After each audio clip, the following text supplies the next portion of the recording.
Big changes are coming to how the Social Security Administration handles identity verification. And starting April 14th, 2025, some people may need to verify who they are in person. But let's clear something up right away.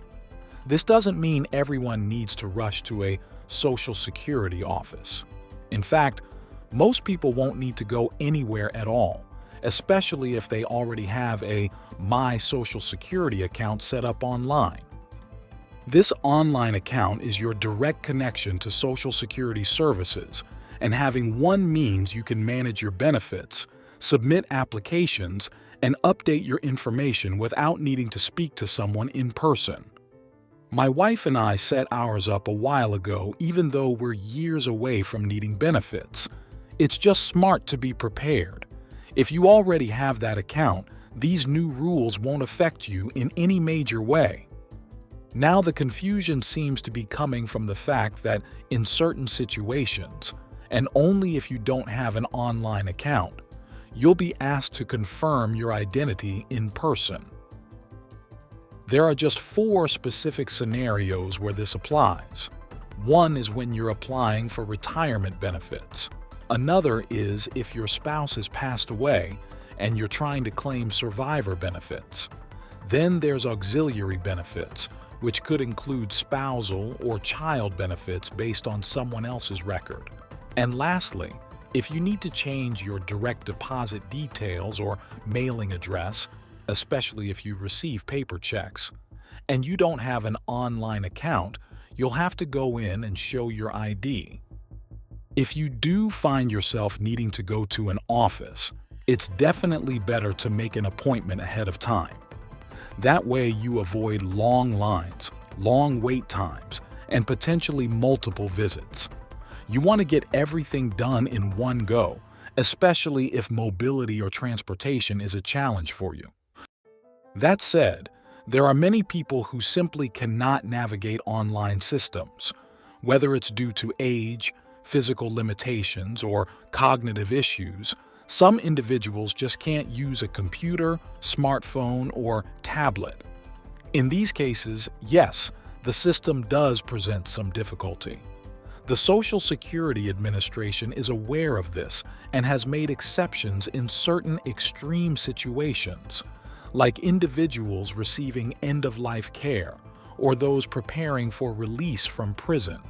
But not everyone falls into those categories, so we're left asking, what about a 95-year-old widow who needs to apply for survivor benefits but has no access to technology, no family to assist, and no way to get to the office? It's a question that doesn't have one easy answer. The hope is that more people will be able to help loved ones navigate the My Social Security system before it becomes an emergency. Despite all the noise, not every Social Security-related process requires in-person verification.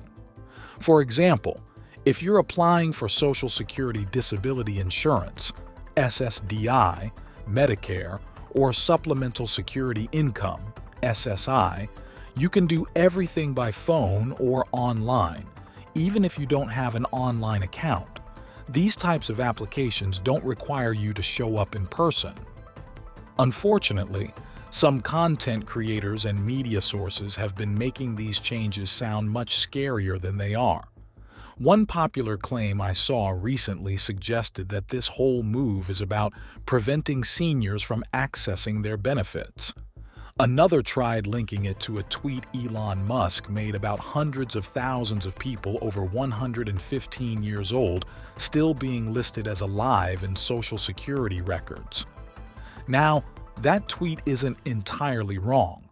Social Security's data system does contain outdated entries, but just because someone's name is still in the system doesn't mean they're receiving monthly checks.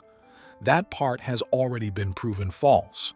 The point is, yes, Social Security records need updating, but no, there is no massive conspiracy to steal your money or block you from getting what you're owed. We also need to be extremely cautious about scams. Social Security will never send you a text message asking you to verify your identity. So if you receive something like that, delete it. Don't click anything. Don't respond. It's spam, plain and simple. And here's what many people miss. If you're not applying for benefits, and you're not making changes to your bank account or mailing address, then you don't need to do anything at all. Your monthly payments will continue as usual. You won't be contacted or required to verify anything unless you're initiating an action like applying or changing your information. If, on the other hand, you are about to apply for retirement, survivor, or auxiliary benefits, you'll still be able to do everything online, provided you set up your My Social Security account. If you don't have one and can't set one up, that's when you'll be asked to visit an office. And the same goes if you want to update your payment method or switch from paper checks to direct deposit. Either use your account online or go in person if needed. Now let's say someone's helping you with the process. If you're sitting next to them while they help you log in and fill things out using your online account, then that counts. There's no need to go to the office just because you had help. But if someone is doing it on your behalf without using your verified online account, like over the phone or through paperwork, then yes, a personal visit may be required to verify your identity before the application can move forward. If you need to find a nearby office and can't get online, you can always call Social Security directly. They'll help you locate the closest one and let you know exactly what to bring. Again, and I really want to stress this, Social Security will not reach out to you via text for any kind of identity verification. Scammers are banking on your fear or confusion. Please don't fall for it. So to wrap it up, here's the reality. If you're not applying for benefits and you're not changing your payment or mailing information, you don't have to worry. You don't need to call, go anywhere, or verify anything. If you are applying, especially for retirement, survivor, or spousal child benefits, and you don't have a My Social Security account, then yes, you'll need to verify your identity in person. But the easiest and safest way to handle all of this is still online. That's why I recommend setting up your account even if you're not planning to apply anytime soon. It's fast, secure, and can save you a lot of hassle down the road. Thank you for watching. Stay alert, stay informed, and don't let fear-driven headlines cloud the truth. If you found this helpful, go ahead and set up your My Social Security account. Even if you don't need it right now, you'll be glad you did. See you in the next video.